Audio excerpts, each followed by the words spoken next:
Chapter का नाम डालो basic of income tax act 1961। Basic of income tax act 1961।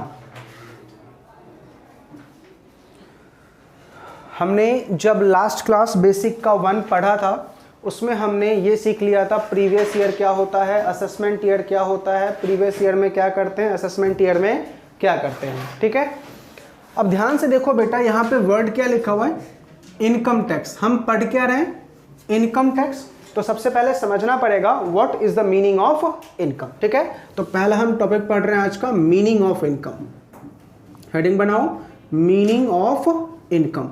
Sir income का मतलब क्या, कौन सी इनकम के ऊपर हमें टैक्स देना है, कौन सी इनकम के ऊपर हमें क्या देना है बेटा, टैक्स देना है। What is the meaning of income. ठीक है, तो देखो लॉ मेकर क्या बोलता है कि बेटा इनकम में अगर कैश होगा तो भी चलेगा, इनकम में काइंड होगा तो भी चलेगा। फॉर एग्जाम्पल कैश का मतलब क्या, आप मेरे से पढ़ रहे हो और मुझे फीस पे करोगे। ठीक है, अब फीस पे करने के 2 तरीके हैं, या तो आप मुझे कैश दे दोगे, या तो चेक दे दोगे, या तो आपने कोई आर्टिकल दे दिया। ठीक है, तो आप इसको कैश की जगह पे सीधा क्या लिख सकते हो बेटा, मनी। मनी, आपने मनी के फॉर्म में मुझे पेमेंट किया, क्या दे दिया, कैश दे दिया, चेक दे दिया, ऑनलाइन दे दिया। इसको हम क्या बोलते हैं कि आपने जो मुझे पेमेंट किया वो मनी के फॉर्म में। ठीक है, या फिर ऐसा हो सकता है कि आपने मुझे एक बाइक दे दी, तो वो क्या कहलाएगा, काइंड। तो लॉ मेकर बोल रहा है चाहे तेरा इनकम मनी वाला हो या काइंड वाला हो, दोनों किसकी डेफिनेशन में आएगा, इनकम की डेफिनेशन में आएगा। ठीक है, नोट डाउन करो। मीनिंग ऑफ इनकम में 2 पॉइंट हमने क्या पढ़ लिए, चाहे इनकम मनी के फॉर्म में हो या कैश काइंड के फॉर्म में हो, दोनों की दोनों बेटा इनकम की डेफिनेशन में आएगा। ठीक है, चलिए नेक्स्ट है हमारा रिसीट।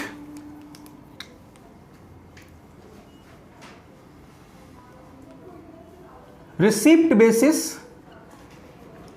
और दूसरा है हमारा बेटा ड्यू बेसिस। ठीक है, रिसीट बेसिस और ड्यू बेसिस का मतलब क्या है, जैसे मैं आपको पढ़ा रहा हूं, आपने मुझे पैसे दे दिए एडवांस में, फुल टाइम पेमेंट, इसको हम क्या बोलेंगे, मनी रिसीट हो चुका है। ठीक है, लेकिन मैंने आपको पढ़ाना स्टार्ट किया और आपने अभी तक मुझे पेमेंट नहीं किया है, लेकिन स्टार्ट किया तो मेरा पेमेंट ड्यू हो गया ना। तो अगर चाहे तुम्हारी इनकम ड्यू हो जाए या रिसीट हो जाए, रिसीट मतलब एक्चुअली मेरे हाथ में आ गया, ड्यू का मतलब अभी तक हाथ में आया नहीं है, बस कमा चुका हूं मैं।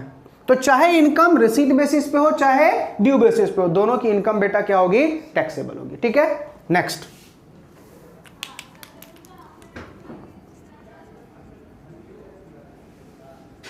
परमानेंट। परमानेंट मतलब रेगुलर इनकम है, जैसे मैं टीचिंग प्रोफेशन में हूं तो मेरा इनकम कैसे है बेटा, रेगुलर है। और एक होता है some time, occasionally. For example कभी कभी जुआ खेल लिया, ठीक है, इसको हम क्या बोलते हैं, ओकेजनली।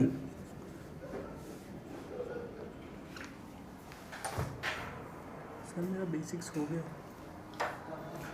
सम टाइम, ओकेजनली, याद रहेगा।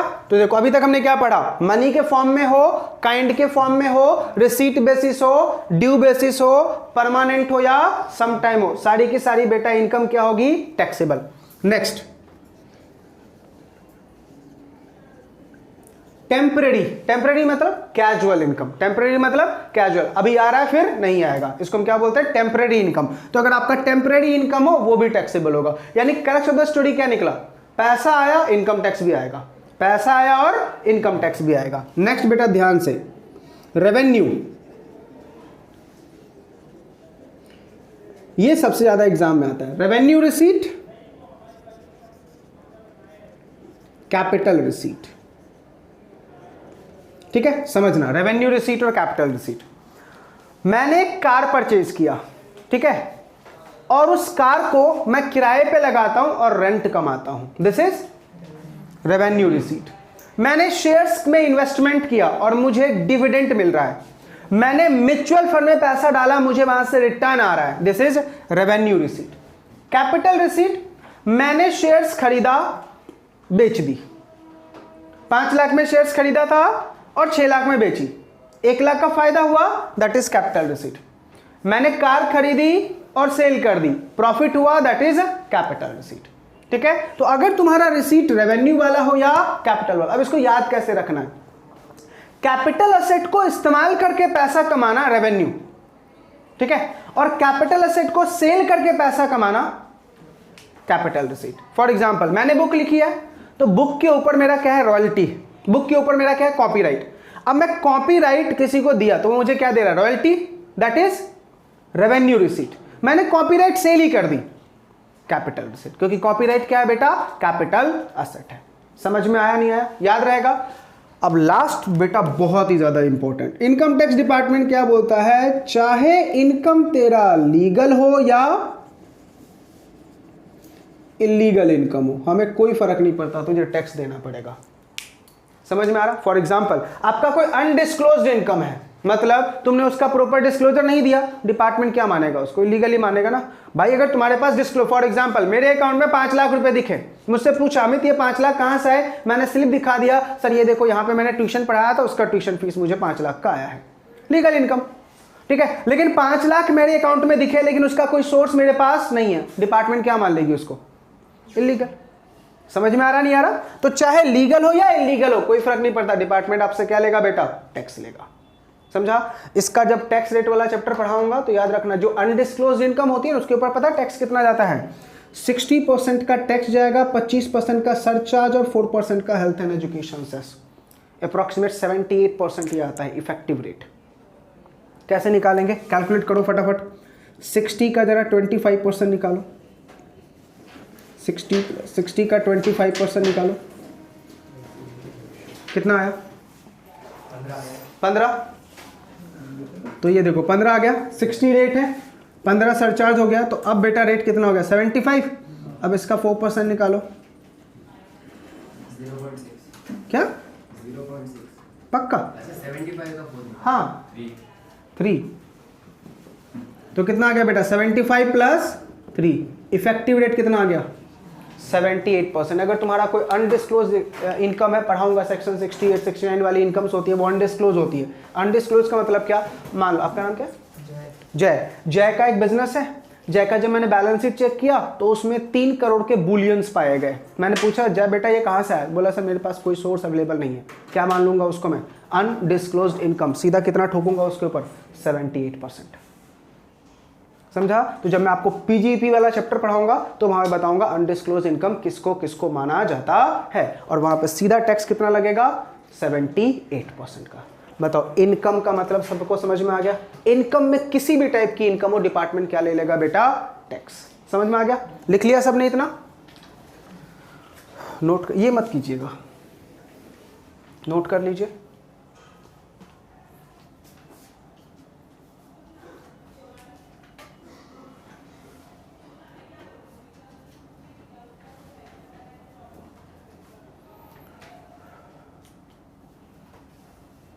ठीक है।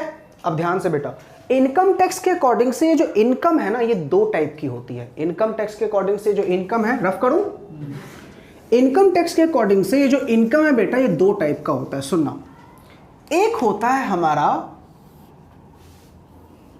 Gross total income. क्या होता है, ग्रॉस टोटल इनकम, और एक होता है हमारा बेटा टोटल इनकम। ठीक है।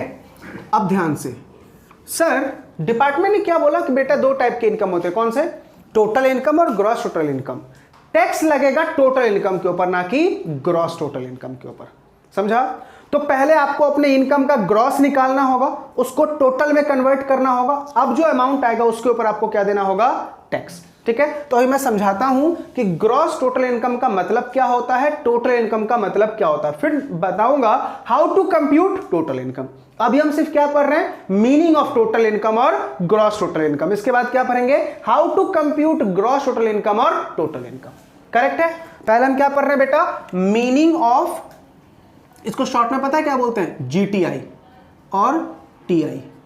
ठीक है। इसको शॉर्ट में बोलते हैं ग्रॉस टोटल इनकम को GTI, और ये है आपका TI टोटल इनकम। चलिए हम बात कर रहे हैं बेटा meaning of gross total income की। सुनना, इनकम, साथ में लिखते भी रहो बेटा, इनकम रिसीव्ड इन इंडिया, पहले लिख लो फिर मैं एक साथ एक्सप्लेन करूंगा। Income receive in India. दूसरा, income deemed to be received in India. तीसरा, income accrue or arise in India. Next, income accrue or arise, sorry,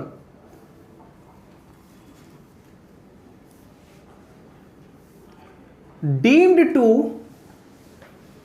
accrue or arise in India. Income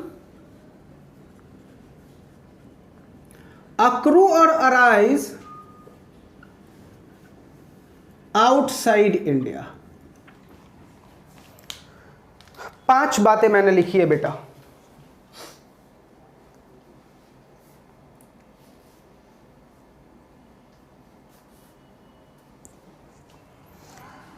ये जो आपने 5 इनकम्स लिखे हैं ना, इसी इनकम के सब टोटल को बोलते हैं ग्रॉस टोटल इनकम, GTI।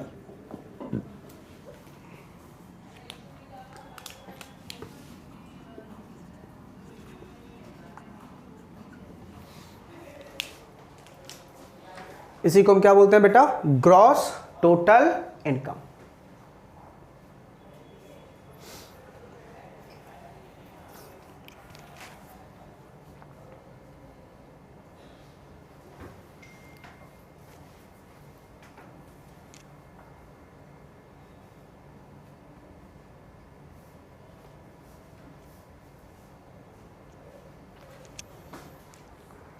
चलो सुनने पे अब ध्यान देना। पहला हमने क्या लिखा बेटा? Income received in India. ठीक है, बताओ क्या मैंने कहीं भी वहां पे लिखा है इनकम कमाई कहां गई? सिर्फ क्या लिखा हुआ है? रिसीव। ये तो मैंने कहीं भी नहीं लिखा कि बेटा इनकम अर्न कहां हुई है। तो कहीं भी अर्न कर, अगर पैसा लेके कहां आ गया तो इंडिया में, तो टैक्स भी किधर भरना पड़ेगा? इंडिया में। ठीक है, दूसरा देखो क्या लिखा हुआ है? Income deemed to be receive in India. मान लूंगा कि इनकम क्या हो चुकी है बेटा? इंडिया में रिसीव हो चुकी है। मान लूंगा कि इनकम कहां हो चुकी है बेटा? इंडिया में रिसीव हो चुकी है। फॉर एग्जाम्पल, मैं आउटसाइड मेरा कोई एग्रीकल्चर लैंड, ठीक है, उस एग्रीकल्चर लैंड की इंडिया में मैं इनकम लेके आता हूं। अब क्या बोलोगे सर, लैंड तो आउटसाइड इंडिया है, लैंड तो आउटसाइड इंडिया है, अक्रू तो आउटसाइड इंडिया है, डिपार्टमेंट क्या बोला उससे मुझे कोई फर्क नहीं पड़ता। ये बता तूने पैसा इंडिया में लाया नहीं लाया? समझ में आ रहा नहीं आ रहा? Next, income accrue. अक्रू का मतलब होता है बेटा कमाना, अराइज का मतलब होता है रिसीव करना। अक्रू भी कहां हुई? इंडिया में। रिसीव भी कहां हुई? इंडिया में। Income accrue or arise in India. तो हम क्या बोलेंगे कि sir income taxable in India. For example, मैं सर्विस कहां दे रहा हूं? इंडिया में। सर्विस किसको दे रहा हूं? इंडिया में दे रहा हूं। तो अक्रू भी कहां हुई? इंडिया में। पेमेंट भी कहां आ रहा है? मेरे अकाउंट में। कहां? इंडियन अकाउंट में। तो हम क्या बोलेंगे? Income accrue or arise in India. इसका जोरदार एग्जांपल है, ध्यान से सुनना। Income deemed to accrue or arise in India. मान लूंगा कि इनकम कहां अराइज हुई है? इंडिया में। फॉर एग्जांपल, जय का फ्रेंड मान लो ब्रेटली। ब्रेटली इंडिया में आया और उसने कुछ मुंबई में फ्लैट्स परचेज कर लिए, ठीक है, 10-12 फ्लैट परचेज किए और जय को उस फ्लैट का केयर टेकर बना दिया। क्या बोला कि जय आप इस फ्लैट को लेट आउट करो और हर एक महीने मुझे रेंट भेजते रहना। ठीक है, जय ने बोला ठीक है मैं कर दूंगा, लेकिन मुझे भी तो कुछ मिलेगा ना। बोला हाँ मिलेगा ना, जितना भी रेंट होगा उसका 40% तुम्हारा। ठीक है, तो मान लेते हैं ब्रेटली के उस 10 फ्लैट से टोटल बेटा 10 लाख का रेंट आता है एवरी मंथ में। ठीक है, अब जय को कितना मिलेगा बेटा? 40%, तो यानी 4 लाख। जय इसके ऊपर टैक्स भर देगा क्योंकि जय ये पैसा कहां रिसीव कर रहा है? इंडिया में। प्रॉपर्टी भी किधर है? इंडिया में। तो जय का तो दिक्कत नहीं है। जय क्या बोलेगा? Income accrue or arise in India. Correct है। लेकिन बेटा एक बात बता, 10 लाख का 60% तूने किसको भेजा? ब्रेटली को भेजा ना। 6 लाख किसको भेजा तूने? ब्रेटली को। ब्रेटली ने क्या बोला था? मेरा एक अकाउंट है यूएसए का, उस अकाउंट में आप डाल देना।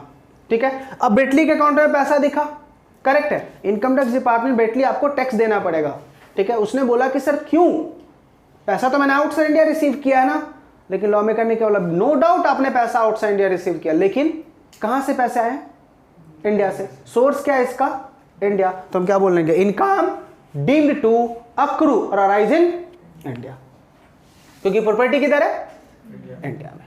आ रही है बातें समझ में, कोई डाउट? अच्छा, नेक्स्ट क्या लिखा हुआ है, income accrue or arise outside India. ये बहुत अजीब है, ये क्या बोल रहा है, इनकम तूने कमाई भी कहां है, रिसीव भी किधर किया, लेकिन फिर भी टैक्स किधर देना पड़ेगा, इंडिया में। तो ये हमारे गवर्नमेंट का एक गाना है बेटा, ध्यान से इस गाना को याद रखना। हमारी गवर्नमेंट बोलती है देख ये तो हमारा है, तो हमारा ही रहेगा, ये तुम्हारा है लेकिन फिर भी हमारा है, तुम्हारा होने के बावजूद भी ये हमारा है, इसके ऊपर हम टैक्स लेंगे। समझा? ऐसा तब होता है जब हमारा स्टेटस जो है ना रेजिडेंट एंड ऑर्डिनरी रेजिडेंट होगा। थर्ड चैप्टर जब मैं आपको पढ़ाऊंगा रेजिडेंशियल स्टेटस, तो बताऊंगा वहां पे RNOR कैसे निकालते हैं। पहले बताओ, ग्रॉस टोटल इनकम का मतलब समझ में आया, what is the meaning of gross total income. अब बात करते हैं बेटा हम किसकी, टोटल इनकम की। टोटल इनकम क्या होता है, तो बोला कुछ नहीं बेटा, जो तूने GTI निकाला, जो तूने GTI निकाला इसमें से लेस कर दे, क्या, डिडक्शन।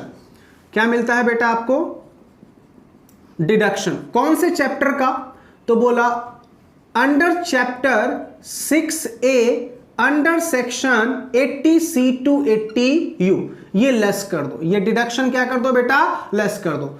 अब जो तेरा अमाउंट निकल के आएगा ना, उसी को तू क्या बोलेगा, टोटल इनकम। उसको क्या बोलेगा, टोटल। हमने बेटा अभी तक कोई ये नहीं पढ़ा how to compute total income, अभी सिर्फ क्या पढ़ रहे हैं, मीनिंग। तो मैंने क्या बोला, इन 5 चीजों को एडिशन को क्या बोलते हैं, ग्रॉस टोटल इनकम। जब इन्हीं 5 चीजों की एडिशन में से तू क्या लेस कर देगा, डिडक्शन 80C से लेके 80U वाला, तो क्या निकल के आ जाएगा, टोटल इनकम। अब टैक्सेबल इनकम कौन सा कहलाएगा, यही टोटल इनकम आपका क्या कहलाएगा बेटा, टैक्सेबल इनकम। तो आपको एग्जाम में क्वेश्चन ये पूछ ले कि डिफाइन ग्रॉस टोटल इनकम और टोटल इनकम, तो क्या करना, इन 5 चीजों को डिफाइन करके ग्रॉस टोटल इनकम, और यहीं पे क्या लिख देना, less deduction, chapter 6A under section 80C to 80U, क्या निकल के आ जाएगा आपका, टोटल इनकम। मीनिंग क्लियर हुआ, हाउ मीनिंग क्लियर हुआ, ग्रॉस टोटल इनकम किसको बोलते हैं और टोटल इनकम किसको बोलते हैं, नोट कर लीजिए। अब हम पढ़ेंगे इसका मेथड।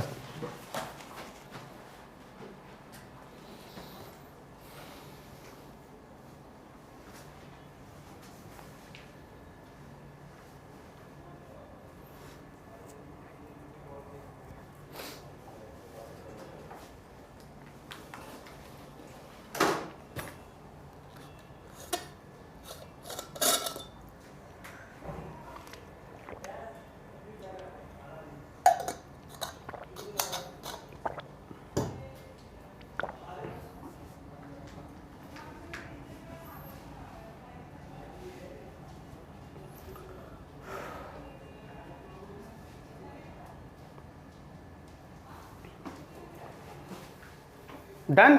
चलो एक बार फटाफट से समरी के तौर पे हम रिकैप कर ले, क्या पढ़ रहे थे हम, meaning of gross total income and total income. हमने क्या बोला, ग्रॉस टोटल इनकम का मतलब क्या है, 5 चीजों के एडिशन को हम क्या बोलते हैं, ग्रॉस टोटल इनकम। कौन सी 5 चीजें, income receive in India, income deemed to be receive in India, income accrue or arise in India, income deemed to be accrue or arise in India, और income accrue or arise outside India. इन 5 चीजों के addition को क्या बोलेंगे, gross total income. जब इन्हीं 5 चीजों में से हम डिडक्शन लेस कर देंगे चैप्टर 6A का under section 80C to 80U, तो क्या निकल के आ जाएगा, टोटल इनकम। अभी हम सीखेंगे how to compute total income और ग्रॉस टोटल इनकम, लेकिन उससे पहले एक छोटी सी बात हमें सीखनी पड़ेगी। हम ये जो सब्जेक्ट पढ़ रहे हैं बेटा इनकम टैक्स, इसमें टोटल 5 हेड्स ऑफ इनकम है। कितने इनकम है, 5 हेड्स ऑफ इनकम है, टोटल 5 हेड्स ऑफ इनकम है। तो हेडिंग बना दीजिए, heads of income, heads of income under income tax act. Income tax act में कितने हेड्स ऑफ इनकम है, ठीक है। चलिए सबसे पहले हेड का नाम है बेटा, लिखते रहिएगा साथ में, income under the head salary. इसका सेक्शन है section number 15 to 17, 15 to 17 income under the head salary. दूसरा हमारा जो हेड है वो है income under the head house property, income under the head house property, section number 22 से लेके 27, सेक्शन 22 to 27। थर्ड है हमारा income under the head PGBP, full form है profit gain business and profession, section 28 to 44D। पूरा नाम लिखना बेटा, profit gain business and profession. Fourth head है income under the head capital gain, income under the head capital gain, section 55 to 55 A तक ही लिखो, वैसे और भी बहुत सेक्शंस हैं। और फिफ्थ हेड है हमारा income under the head other sources, इसका सेक्शन है सेक्शन 56 to 59। तो ये 5 हेड्स ऑफ इनकम है बेटा हमारे इनकम टैक्स एक्ट में। जितने सेक्शंस मैंने आपको बोर्ड पे लिखे हैं इतने सेक्शंस आपको याद करने पड़ेंगे। तो पहला हेड क्या है बेटा, income under the head salary 15 to 17। दूसरा हेड क्या है, income under the head house property 22 to 27। तीसरा head income under the head PGBP 28 to 44D। चौथा head income under the head capital gain 55 to 55, sorry बेटा 45 to 55A। और income under the head other source 56 to 59, 56 to 59। ये हमारे 5 heads of income है। ये हमारे क्या है बेटा, 5 हेड्स ऑफ इनकम है। ठीक है, अब समझना, हमने ये सीखा कि हमारे हेड्स ऑफ इनकम कितने। अब हम इसी में सीख रहे हैं कि सर ग्रॉस टोटल इनकम कैसे निकालते हैं और टोटल इनकम कैसे निकालते हैं। ठीक है, तो आप लोग नया हेडिंग बना दीजिए ऊपर, method of computation of gross total income and total income. Method of computation of gross total income and total income, method of computation of gross total income and total income. सारी बातें same रहेगी बेटा। सबसे पहले आपको करना क्या है, इन 5 हेड्स की इनकम को ऐड कर लीजिए। 5 हेड्स की इनकम को क्या कर दीजिए बेटा, ऐड। तो आप इन 5 हेड्स की इनकम का टोटल निकाल लीजिए। ठीक है, जब आपका ये टोटल आ जाएगा तो इसमें ऐड कर देना है आपको clubbing, clubbing of income under section 60 to 65, clubbing of income under section 60 to 65। ये आप क्या कर दीजिए बेटा, ऐड कर दीजिए। इसके बाद आपको लेस करना है क्या, set of losses, set of losses. ये सेक्शन है बेटा under section 70 to 80, under section 70 to 80। ये आप लॉसेस का क्या कर दीजिए बेटा, सेट ऑफ ले लीजिए, माइनस कर दीजिए।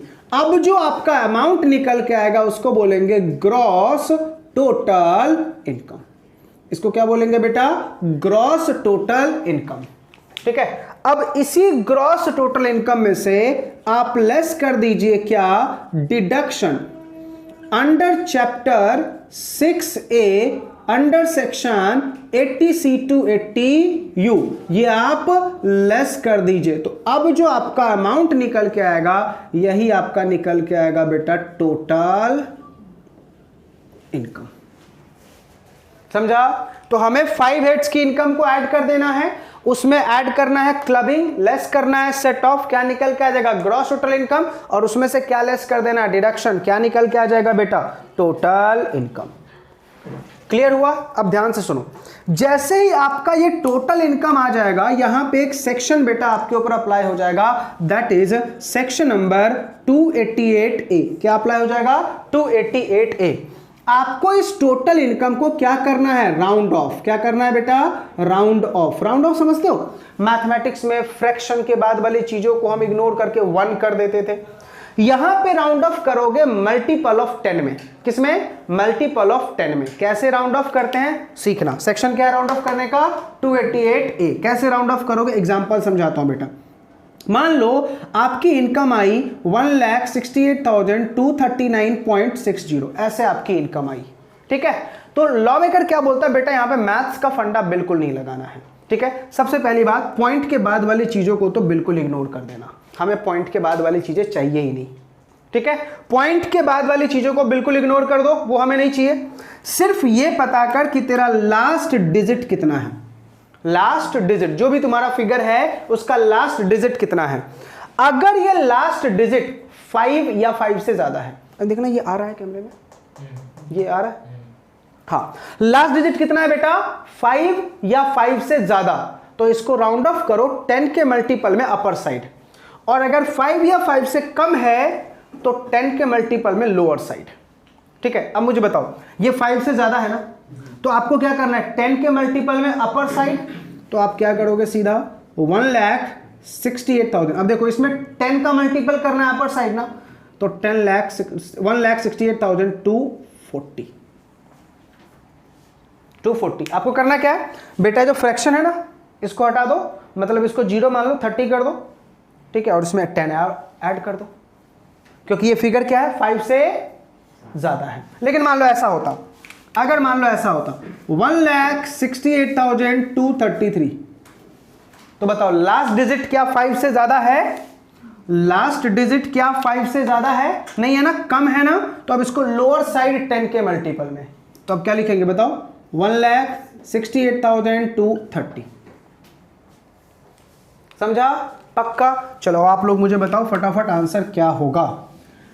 16,28,436 बताओ, राउंड ऑफ करके इनकम कितना?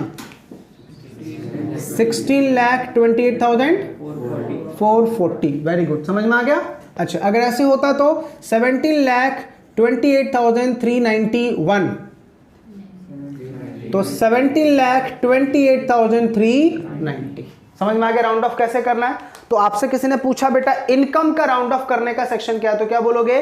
288A, और हमेशा राउंड ऑफ किसके मल्टीपल में होगा? Multiple of 10। मल्टीपल ऑफ 10, बस क्या देखनी है? लास्ट डिजिट हमारा 5 या 5 से ज्यादा है तो अपर साइड, और लास्ट डिजिट 5 से कम है तो लोअर साइड। क्लियर है? चलिए फटाफट नोट कीजिए पहले इतना।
डन।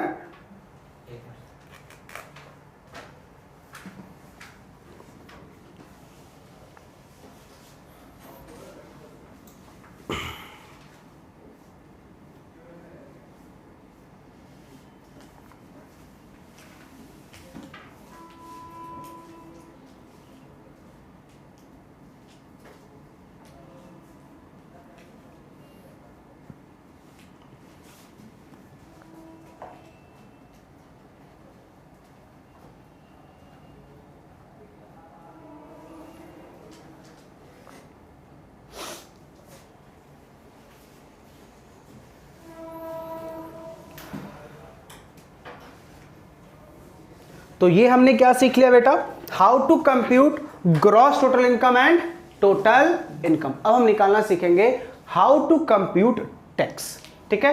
फिर उसके बाद हम एक चैप्टर पढ़ेंगे अलग से, टैक्स रेट्स, कौन से रेट्स किसके ऊपर लगता है। अभी सिर्फ क्या सीख रहे हैं, टैक्स निकालते कैसे हैं, ठीक है।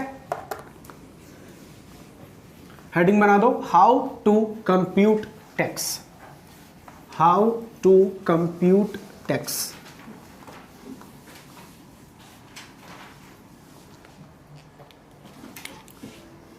हाउ टू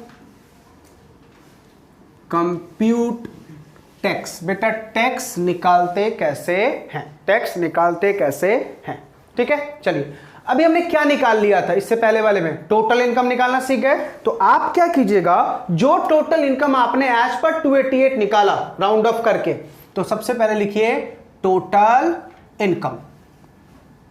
जो आपने किस में निकाला बेटा, 288 सेक्शन में राउंड ऑफ करके जो आपने टोटल इनकम निकाला, आप पहले वो लिख लीजिए, ठीक है। और इसको आप ए मान लीजिए, साथ साथ लिखते भी रहिएगा।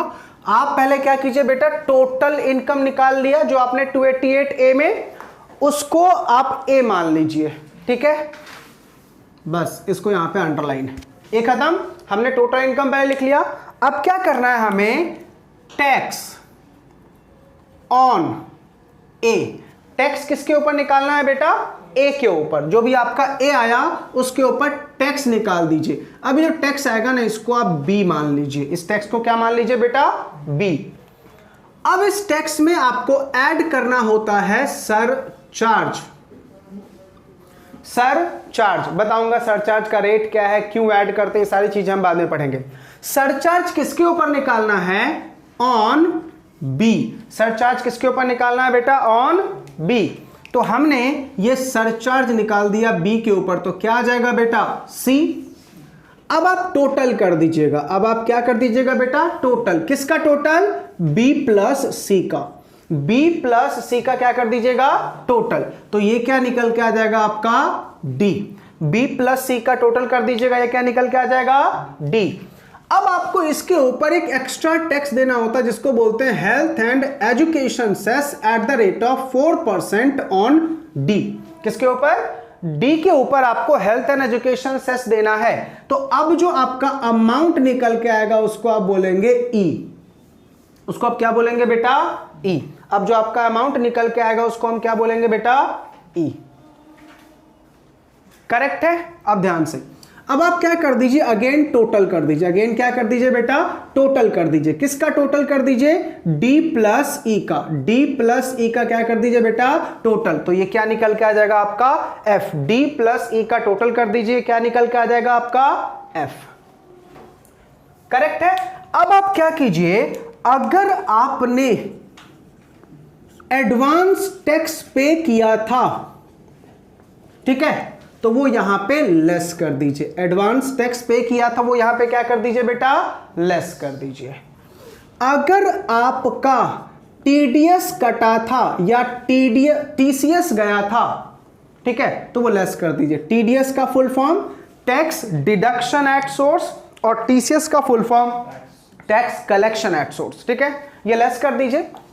अगर आपको कोई ऑल्टरनेट मिनिमम टैक्स का क्रेडिट मिल रहा है तो वो लेस कर दीजिए। क्या मिल रहा है, ऑल्टरनेट मिनिमम टैक्स का कोई क्रेडिट मिल रहा है तो वो लेस कर दीजिए। दोनों चीज एक साथ लिख देता हूं बेटा, एएमटी और मैट। एएमटी का full form alternate minimum tax, MAT का full form minimum alternate tax. ठीक है। अगर आपको इसका कोई क्रेडिट मिल रहा है तो वो लेस कर दीजिए, लेस कर दीजिए डबल टैक्सेशन रिलीफ, ठीक है, अंडर सेक्शन। अभी रिलीफ के बेटा 4 सेक्शंस हैं, एक तो आपका है 89, दूसरा है आपका 90, फिर 90A और फिर 91। इन सेक्शंस के अगर आपको रिलीफ मिल रहे हैं तो वो भी आप क्या कर दीजिए बेटा, लेस कर दीजिए, वो भी आप क्या कर दीजिए, लेस कर दीजिए। अब जो आपका यहां पे अमाउंट आएगा उसमें ऐड कर दीजिए interest payable under section 234A, B और C। 234A, B और C का अगर आपका कोई इंटरेस्ट है तो वो ऐड कर दीजिए। अब जो आपका अमाउंट आएगा ना बेटा वो आ जाएगा net tax payable, net tax payable. अब ध्यान से, जो भी आपका यहां पे नेट टैक्स पेबल आया उसको आप राउंड ऑफ कर दीजिए under section 288B same as 288A। जो राउंड ऑफ करने का तरीका मैंने आपको 288A में समझाया था, सेम वही राउंड ऑफ करने का तरीका यहां भी है 288B में। तो इनकम का राउंड ऑफ 288A में होता है और टैक्स का राउंड ऑफ 288B में होता है, बस सेक्शन का डिफरेंस है, बाकी तरीका सब कुछ सेम है बेटा। राउंड ऑफ करने का तरीका सब कुछ सेम है राउंड ऑफ करने का। 234A, B और C 3 अलग अलग सेक्शन है बेटा, पढ़ेंगे जब मैं एडवांस टैक्स का चैप्टर पढ़ाऊंगा तब बताऊंगा। वैसे आपके सिलेबस में ABC नहीं है तो मैं नहीं पढ़ाऊंगा, ABC आपके फाइनल में है। जब आप फाइनल में आओगे तो आपको A, B और C पढ़ना पड़ेगा। CMA इंटर में ABC नहीं है, CS एग्जीक्यूटिव में ABC है, CA इंटर में भी है, लेकिन आपके सिलेबस में ABC नहीं है। आपको सिर्फ एडवांस टैक्स सीखना है। तो जब मैं आपको टैक्स वाला चैप्टर करवा दूंगा ना उसके बाद ही मैं पढ़ाता हूं एडवांस टैक्स। देखा कितना बड़ा प्रोसीजर है इनकम निकालने का, ठीक है। इनकम निकालने के लिए कम से कम आपको 100 सेक्शंस रटने पड़ेंगे तो आपका इनकम निकल के आएगा, और जब इनकम निकल के आ जाएगा तो कम से कम 20 सेक्शंस और रटने हैं तो क्या निकल के आएगा, टैक्स। यानी पूरे टैक्स में तकरीबन बोलूं तो आपको कम से कम 150 सेक्शंस पढ़ने हैं, 150 आपके इंटर लेवल की बात कर रहा हूं। और जब फाइनल में आएंगे तो पूरा का पूरा इनकम टैक्स ही पढ़ना है। समझ में आ गया टैक्स कैसे निकालेंगे? चलो रिपीट करो। सबसे पहले क्या करोगे, टोटल इनकम कौन सा वाला 288A के अकॉर्डिंग जो तूने निकाला उसको A मान ले, उसके ऊपर क्या निकालेगा, टैक्स। फिर क्या ऐड करेगा, सरचार्ज। फिर B प्लस C आ जाएगा। फिर क्या ऐड करेगा, हेल्थ एंड एजुकेशन सेस। फिर D प्लस E आ जाएगा। अब उसमें से लेस क्या करना है, अगर तूने एडवांस टैक्स पे किया है तो लेस कर दो, TDS और TCS है तो लेस कर दो, AMT और मैट क्रेडिट है तो लेस कर दो, डबल टैक्सेशन रिलीफ है तो लेस कर दो। तो क्या आ जाएगा बेटा, interest payable under section 234A, 234B और 234C। अब आपका अमाउंट क्या आ जाएगा, नेट टैक्स पेबल। और उस नेट टैक्स पेबल को क्या करोगे, राउंड ऑफ कर दोगे 288B में, लेकिन तरीका राउंड ऑफ करने का सेम है, तरीका राउंड ऑफ करने का सेम है। याद रहेगा पक्का? कोई डाउट यहां तक? तो ये हमने देखो आज हमने क्या सीखा, इनकम का मतलब क्या होता है, इनकम कितने टाइप्स की होती है, और इनकम का ग्रॉस टोटल इनकम का मीनिंग क्या है, टोटल इनकम का मीनिंग क्या है, और फिर ग्रॉस टोटल इनकम निकालते कैसे हैं, टोटल इनकम निकालते कैसे, और फिर टैक्स कैसे निकालते हैं। टोटल 7 टॉपिक्स आज हमने बेटा कंप्लीट किए हैं। याद रहेगा पक्का? पता भी चला कि सर इतने सारे टॉपिक्स हो गए हमारे, लेकिन ये बेटा जस्ट हमने क्या बना है, ओनली परफॉर्मा। निकालते कैसे हैं इसके लिए तो हमें अलग अलग चैप्टर पढ़ना पड़ेगा। बताओ कितने हेड्स थे, 5 ना, तो 5 अलग अलग बेटा तूफानी चैप्टर्स हैं, 5 अलग अलग चैप्टर्स हैं। फिर हमने जब निकाला था तो क्या लिखा था, क्लबिंग, वो भी एक चैप्टर है। फिर पढ़ा था सेट ऑफ लॉसेस, वो भी एक चैप्टर है। फिर क्या पढ़ा था, डिडक्शन, वो भी एक पूरा चैप्टर है। जितनी बातें आज हमने लिखी ना, सबके ऊपर एक एक चैप्टर हमें पढ़ना है। जिस दिन ये सारा चैप्टर खत्म हो जाएगा समझ लेना आपका टैक्स का सिलेबस खत्म। आई बातें समझ में? चले आगे, चलिए अब ध्यान से बेटा, इनकम टैक्स का एक सेक्शन है चार्जिंग सेक्शन, सेक्शन नंबर 4। अब हम उस बात को समझते हैं, फिर मैं आपको तीन चीजों का डिफरेंस बताऊंगा। एक होता है एग्जम्पशन, एक होता है डिडक्शन और एक होता है रिबेट। सबसे पहले हम जरा इनकम टैक्स का चार्जिंग सेक्शन, सेक्शन नंबर 4 लिखे। Section 4 charging section. सेक्शन 4 क्या है बेटा? ये चार्जिंग सेक्शन। इनकम टैक्स का हम सेक्शन 4 पढ़ रहे हैं, जो क्या है बेटा? Charging section. चलो सुनने पे ध्यान देना, चार्जिंग सेक्शन है क्या। सबसे पहले आपके माइंड में एक सवाल आया, अमित सर बाकी बातें बाद में, पहले ये बताओ what is the meaning of charging section. Charging section बेटा एक ऐसा सेक्शन होता है जिसमें यह लिखा होता है कि कौन सी इनकम के ऊपर यह टैक्स लगेगा। समझ में आ गया? तो आप सिंपल ऐसा बोल सकते हो, इसको सेंटेंस में लिखना चाहते हो तो ऐसा बोल सकते हो, charging section is that section under which central government और state government has power to collect tax. ठीक है, अब देखिए सेक्शन 4 इनकम टैक्स का क्या बोलता है। सबसे पहला पॉइंट इनकम टैक्स का सेक्शन 4 ने क्या बोला? Income tax is a annual tax. Income tax is a annual tax. बेटा इनकम टैक्स मंथली तुझे पे नहीं करना है। कैसे पे करना है? साल में एक बार। साल में एक बार तुम्हें इनकम टैक्स लगेगा, मंथली तुम्हें इनकम टैक्स पे नहीं करना। इतनी बातें समझ में आ गई? तो इनकम टैक्स क्या है बेटा? आपका एनुअल टैक्स है। इनकम टैक्स क्या है आपका? एनुअल टैक्स है। नोट करो फटाफट, income tax is a annual tax. तो फर्स्ट पॉइंट हमने क्या सीखा? Income tax is a annual tax. Second point, income is chargeable to tax only when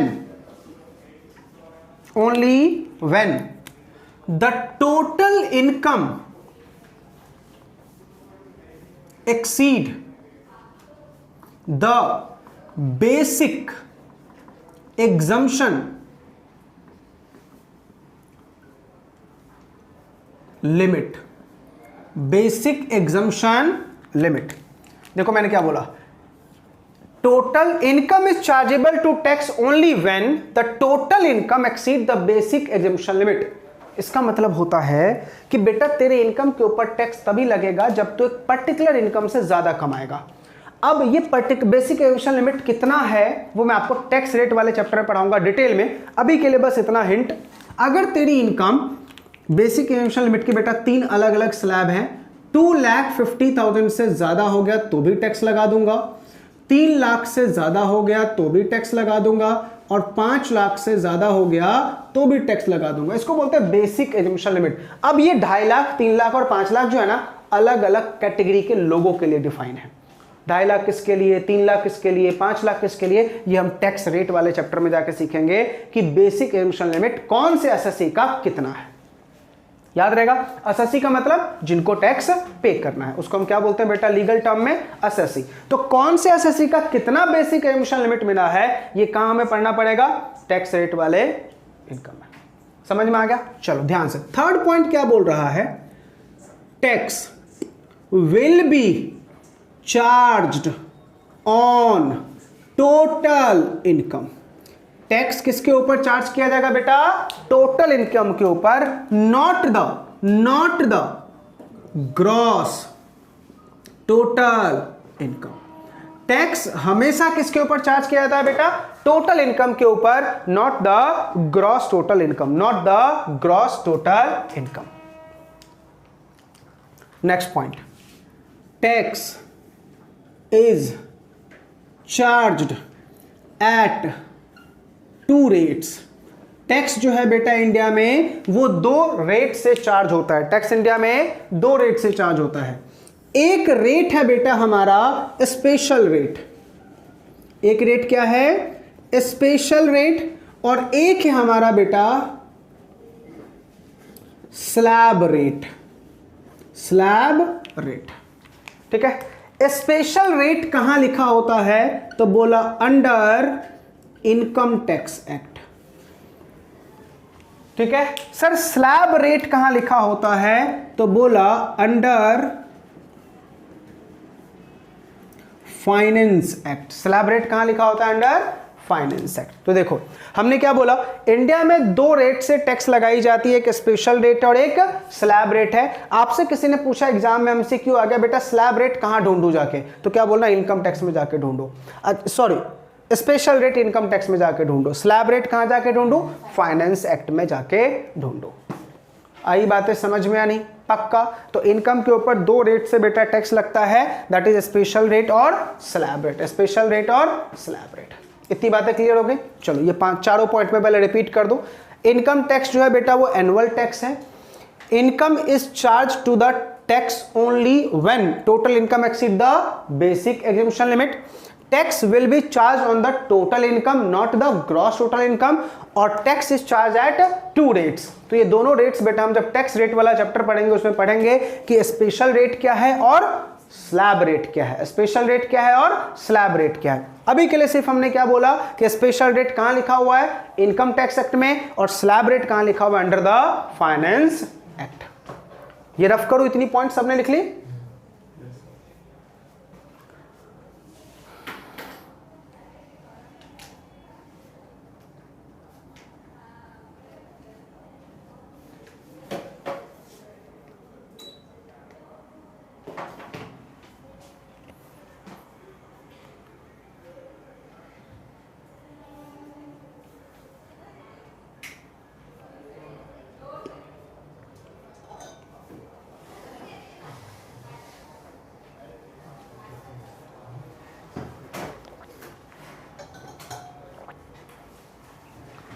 done. चलो अब इस ये पॉइंट बेटा भी सेक्शन 4 खत्म नहीं हुआ है, 5th पॉइंट लिखेंगे, हो गया। देखो 5th पॉइंट लिखो, income tax applies to, income tax applies to whole of India. Income tax कहां तक अप्लाई होता है बेटा, whole of India. Income tax कहां तक अप्लाई होता है, होल ऑफ इंडिया। पूरी इंडिया के ऊपर क्या लगता है बेटा, इनकम टैक्स अप्लाई होता है। अब आप पूछोगे Amit sir what is the meaning of India, ठीक है, तो ध्यान से सुनो बेटा, what is the meaning of India. और ये जो मैं मीनिंग बता रहा हूं इंडिया का, ये ओनली फॉर इनकम टैक्स है, जीएसटी में ये मीनिंग नहीं लगेगा, जीएसटी में अलग मीनिंग पढ़ेंगे, ठीक है। इनकम टैक्स के लिए इंडिया का मतलब क्या है, बोला लैंड मास। लैंड मास का मतलब हमारी इंडियन टेरिटरी, हमारी Indian territory plus Jammu and Kashmir, plus Jammu and Kashmir, और प्लस वाटर। वाटर में कितना बेटा, वाटर में only up to 12 nautical miles, only up to 12 nautical miles. 12 nautical miles के एरिया को बोलते हैं बेटा territorial water of India. 12 nautical miles को क्या बोलते हैं, टेरिटोरियल वाटर ऑफ इंडिया। अब समझना बेटा, मान लो ये हमारा लैंड मास, ये क्या है बेटा हमारा लैंड मास, और ये हमारा वाटर, ये हमारा सी लेवल, ठीक है। अब देखो बेटा इसके अपने अलग अलग एरियाज होते हैं, सुनना एरिया, ध्यान सुनना। 12 नॉटिकल माइल्स तक, ये हमारा लैंड मास यानी बेस लाइन से 12 नॉटिकल माइल्स तक कहलाता है territorial water of India. Again base line से 24 नॉटिकल माइल्स तक कहलाता है कॉन्टिनेंटल जोन ऑफ इंडिया, और बेस लाइन से 200 नॉटिकल माइल्स तक कहलाता है exclusive economic zone of India, और 200 नॉटिकल माइल के आगे जो भी है वो कहलाता है हाई सीज। 200 नॉटिकल माइल के आगे जो भी है उसको हम क्या बोलते हैं बेटा, हाई सीज। हाई सीज के ऊपर इंडिया का कंट्रोल नहीं है, ये क्या है बेटा, beyond the control of India.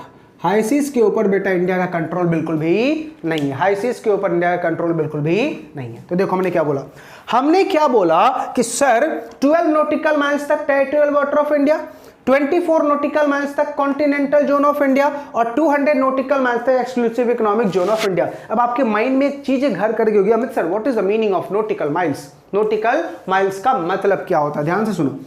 1 nautical miles equals to 1.852 kilometre. किसी किसी बुक में बेटा ये 1.853 भी लिखा होगा, ठीक है। तो आपको क्या करना है, 12 नॉटिकल माइल को इससे मल्टीप्लाई कर दो, जितना रेडिएशन आएगा समुद्र का वो सब क्या कहलाएगा हमारा Indian water, only for income tax. वैसे इंडियन वाटर तो 200 नॉटिकल माइल्स तक है, क्योंकि 200 नॉटिकल माइल के बाद क्या होता है, हाई सीज।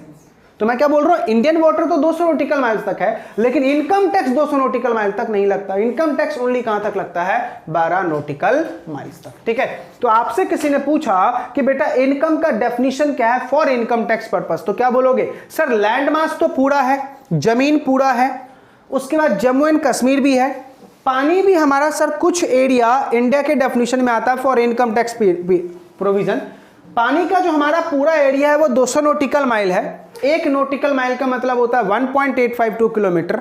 यहां तक हमारी इंडियन वाटर है, लेकिन इनकम टैक्स सिर्फ कहां तक लगेगा, 12 नॉटिकल माइल्स तक, ठीक है।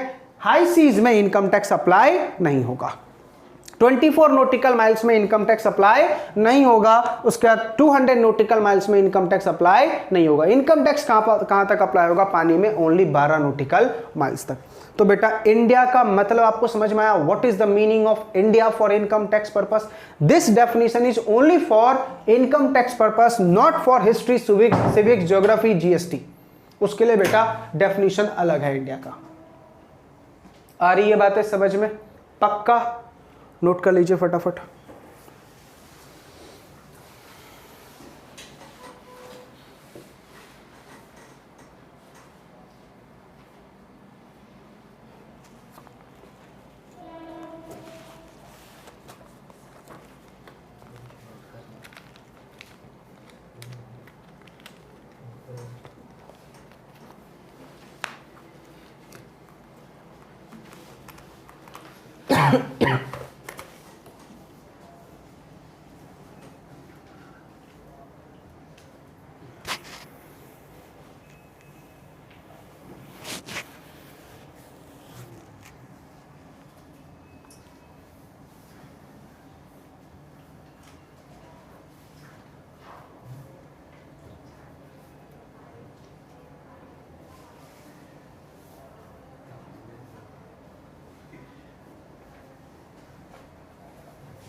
चलिए अब नेक्स्ट पॉइंट देखिए।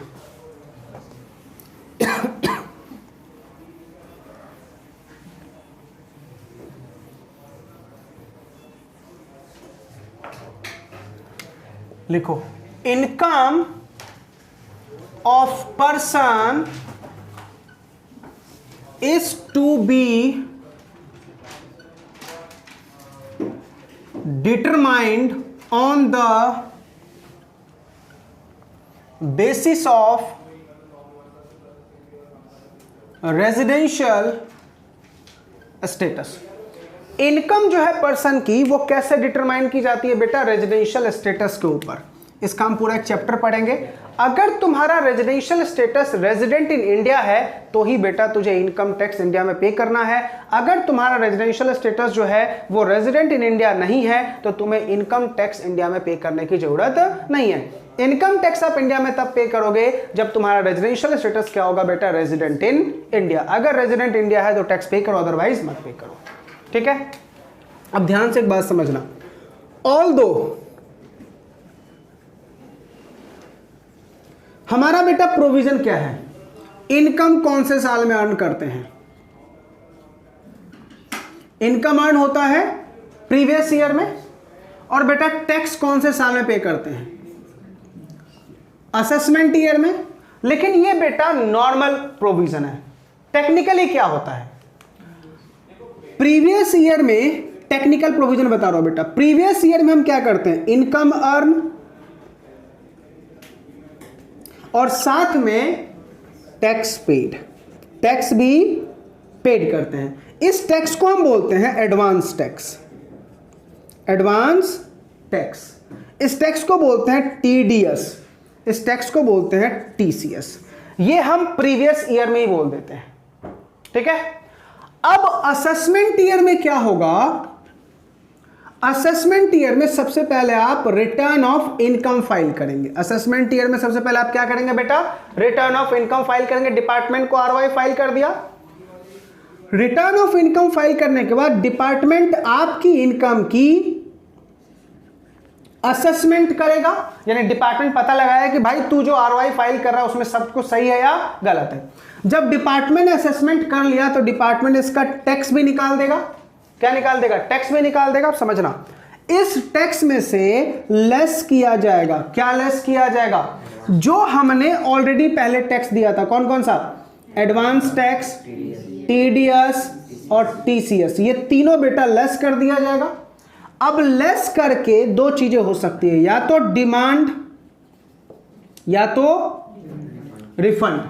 अब एक कब होगा सुनना, मान लो डिपार्टमेंट ने जो टैक्स निकाला वो 100 रुपए आया और मैंने जो टैक्स पे किया था 120 पे किया था, ज्यादा पे कर दिया ना। हमने कितना पे करा था 120 और डिपार्टमेंट ने कितना निकाला 100 रुपया, यानी 20 रुपया ज्यादा पे कर दिया तो रिफंड, करेक्ट है। दूसरा, हमने जो टैक्स पे किया था वो पे किया था 140, डिपार्टमेंट जो टैक्स निकाला वो निकला 200, कम पे किया ना, तो डिपार्टमेंट क्या करेगा बेटा, डिमांड। ध्यान से याद रखना, डिपार्टमेंट कभी भी आपसे टैक्स डिमांड करेगा तो उसका बेटा एक नोटिस आता है। क्या आता है, अंडर सेक्शन 156। हमेशा याद रखना, जब भी आपको डिपार्टमेंट आपसे कोई डिमांड मांगना चाहता है, किस चीज का, टैक्स का, बिना 156 के नोटिस के बिना नहीं दे सकता।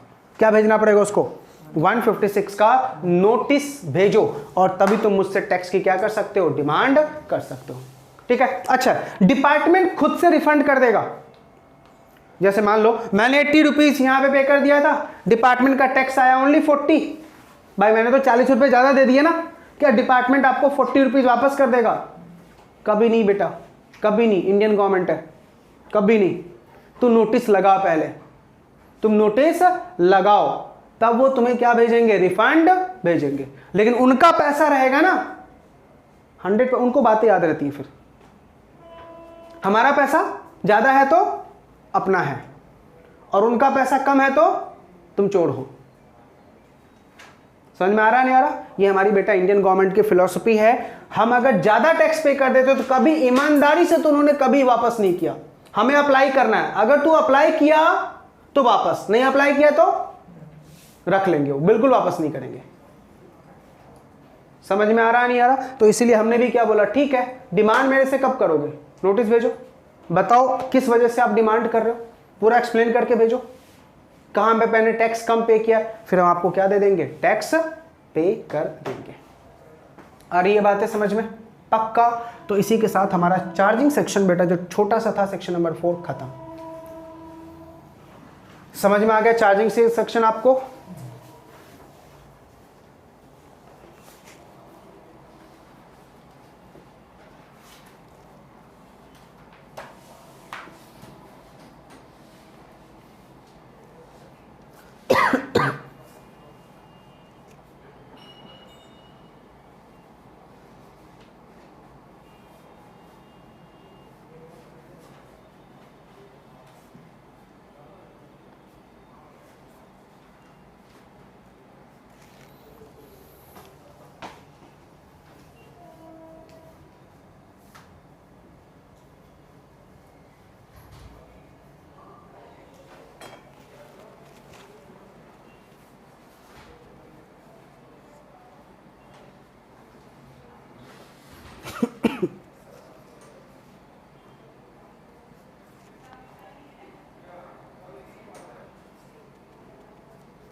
डन।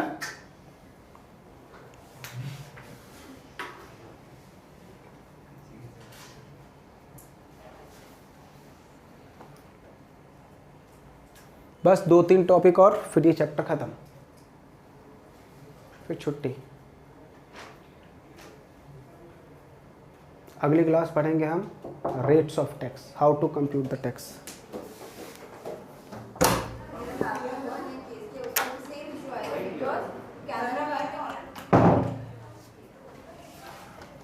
चलो नेक्स्ट टॉपिक डालो, authorities under income tax act. Authorities under income tax act.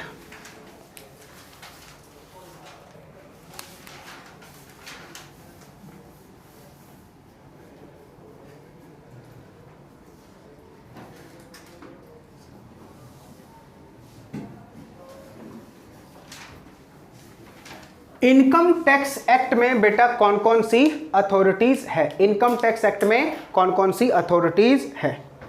चलो मैं पूरा बेस लेवल से जा रहा हूं बेटा। सबसे पहले अगर मैं बात करूं तो मुझे बताओ, हम कॉन्स्टिट्यूशन ऑफ इंडिया के बाहर जा सकते हैं क्या? ये अथॉरिटीज नहीं है, लेकिन फिर भी आप पूरा शुरू से पढ़ो। सबसे पहले कौन आएगा? कॉन्स्टिट्यूशन ऑफ इंडिया, करेक्ट है। उसके नीचे सेंट्रल गवर्नमेंट, उसके नीचे मिनिस्ट्री ऑफ फाइनेंस, उसके नीचे डिपार्टमेंट ऑफ रेवेन्यू। यहां तक कोई डाउट? इसके नीचे आता है बेटा central board of direct tax, short में बोलते हैं CBDT। ठीक है। अगर मैं इनकम टैक्स के ऑफिसर्स की बात करूं तो यहां से शुरू होता है, यहां से, समझा? CBDT से। क्लियर है? अब CBDT के बेटा 2 पार्ट्स हैं। एक होता है बेटा असेसमेंट विंग्स और एक होता है इन्वेस्टिगेशन विंग्स। इन्वेस्टिगेशन विंग हमारे CMA इंटर में नहीं है, सिर्फ कौन सा है? Assessment wing. तो हम सिर्फ डिस्कशन किसकी करेंगे बेटा? असेसमेंट विंग की। इन्वेस्टिगेशन विंग वाला मतलब रेड वाला, रेड अथॉरिटी अलग होती है और आपकी इनकम कैलकुलेट करने वाली अथॉरिटी अलग होती है। तो हम किसकी बात कर रहे हैं बेटा? ओनली इनकम कैलकुलेट करने वाली अथॉरिटी कौन कौन सी है। ठीक है। इन्वेस्टिगेशन विंग हमारे सिलेबस में नहीं है। चलो, सबसे पहला जो यहां पे लेवल होता है उसको बोलते हैं प्रिंसिपल चीफ कमिश्नर। आधा घंटा रुको, मैं भी घर ही जाऊंगा सीधा। वही जाओगे ना? हाँ। प्रिंसिपल चीफ कमिश्नर कौन होता है बेटा? Principal chief commissioner. आप इसको सिर्फ चीफ कमिश्नर बोलो तो भी चलेगा। ठीक है।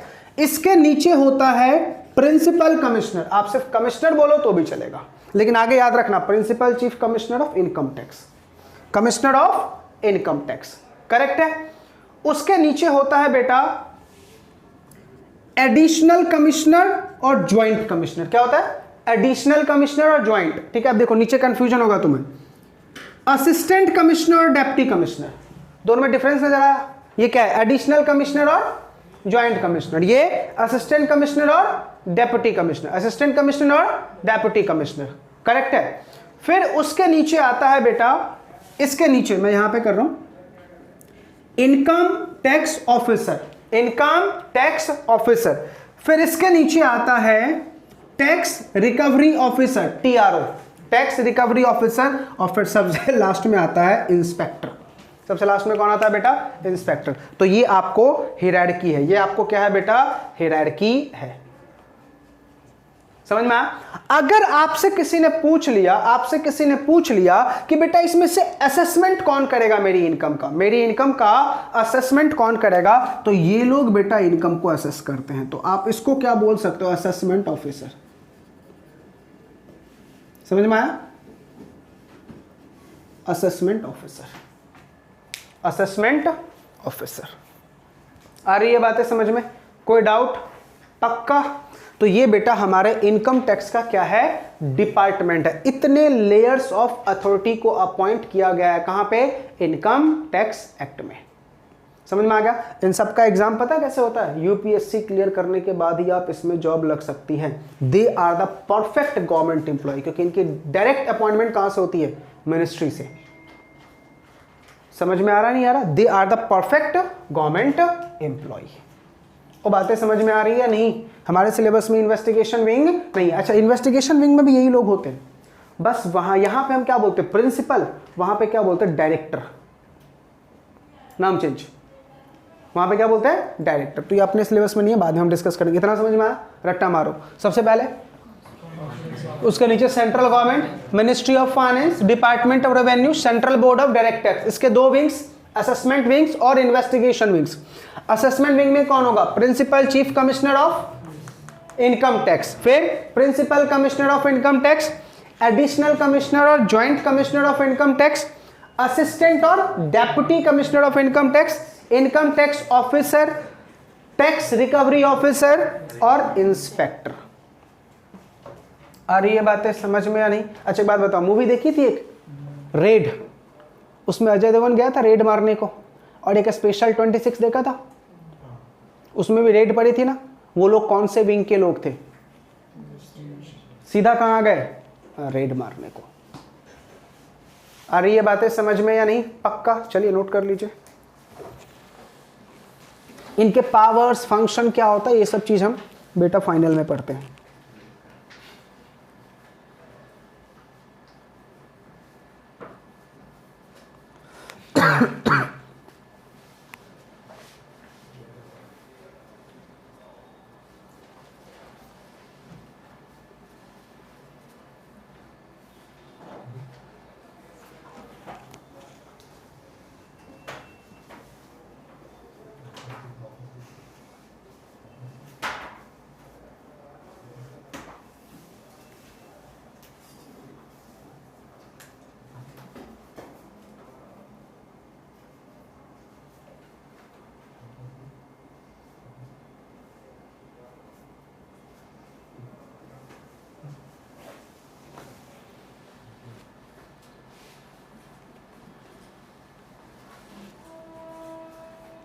जो शॉर्ट वर्ड नहीं समझ में आया बताना।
एक मिनट,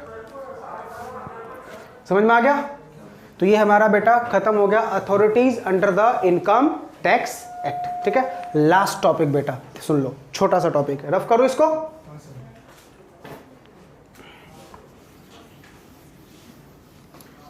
तीन चीजों का बेटा डिफरेंस जरा ध्यान से समझना।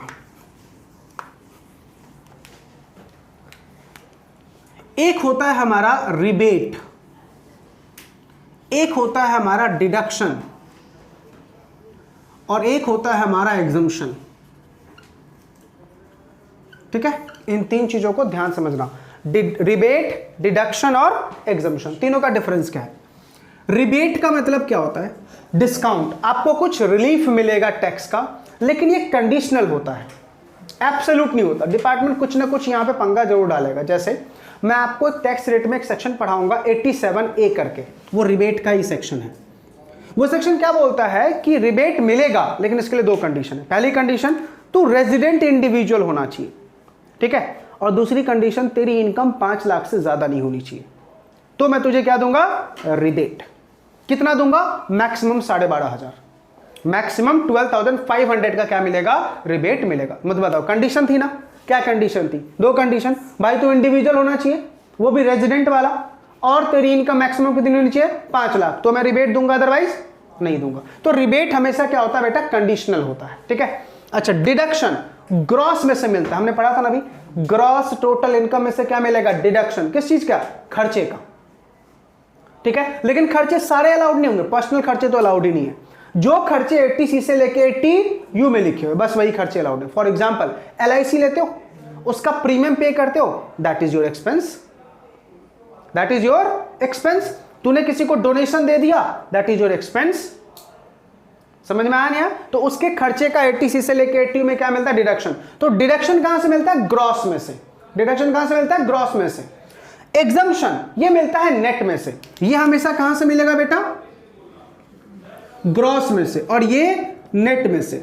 जैसे फॉर एग्जांपल, नेट का मतलब क्या? मुझे 5 रुपए मिले और डिपार्टमेंट ने क्या बोला? ठीक है, 5 में से एक एग्जम्प्ट, इसको बोलते हैं नेट। नेट में से सीधा एग्जम्प्ट, जो मिला मुझे 5 उसी में से एग्जम्प्ट। ग्रॉस का मतलब क्या है? पूरा बता कितना मिला, उसमें से डिडक्शन।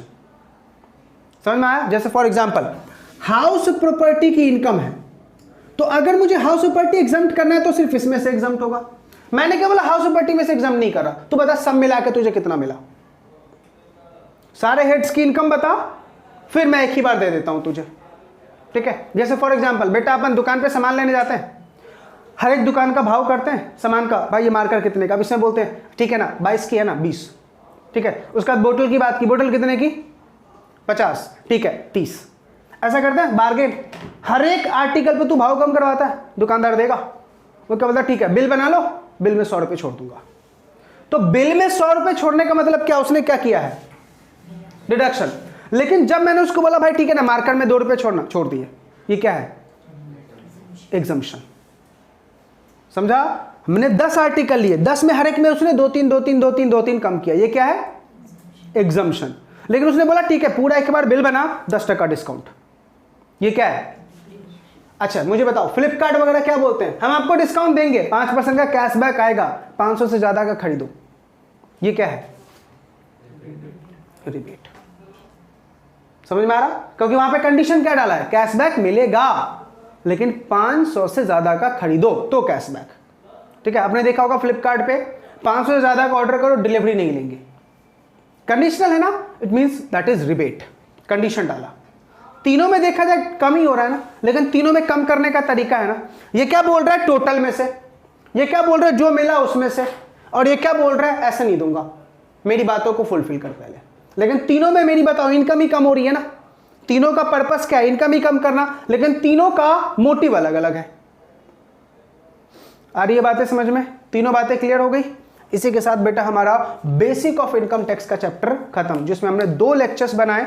एक हमने पहले पढ़ा जिसमें हमने क्या सीखा कि इनकम टैक्स लगाता कौन है, कौन से आर्टिकल से आया, कौन से कॉन्स्टिट्यूशन ऑफ इंडिया के कौन से आर्टिकल में लिखा हुआ था, ये सारी बातें हमने उस दिन कंप्लीट की थी। आज इनकम, फिर इनकम कितने टाइप की होती है, सबकी मीनिंग, इनकम निकालते कैसे हैं, मेथड क्या है निकालने का, टैक्स कैसे निकालते हैं, अथॉरिटीज कौन कौन है इनकम टैक्स में, और रिबेट, डिडक्शन और एग्जम्पशन में डिफरेंस क्या होता है। तो हमारा चैप्टर नंबर 1 बेटा कंप्लीट। आपके मॉड्यूल के हिसाब से चैप्टर नंबर खत्म, दैट इज सीएमए इंटर का मॉड्यूल। आप जाके चेक करना, चैप्टर नंबर 1 में सिर्फ इतना ही लिखा हुआ है। ठीक है, इसके बाद हम शुरू करेंगे चैप्टर नंबर 2। चैप्टर नंबर 2 आपके मॉड्यूल के हिसाब से 2 नहीं है, 1 में ही वो दे रखा है टैक्स रेट। मैं आपको लेकिन उसको अलग से करवाऊंगा, टैक्स रेट पूरा एक चैप्टर करके, समझा? अगली क्लास में हम करेंगे बेटा टैक्स रेट्स।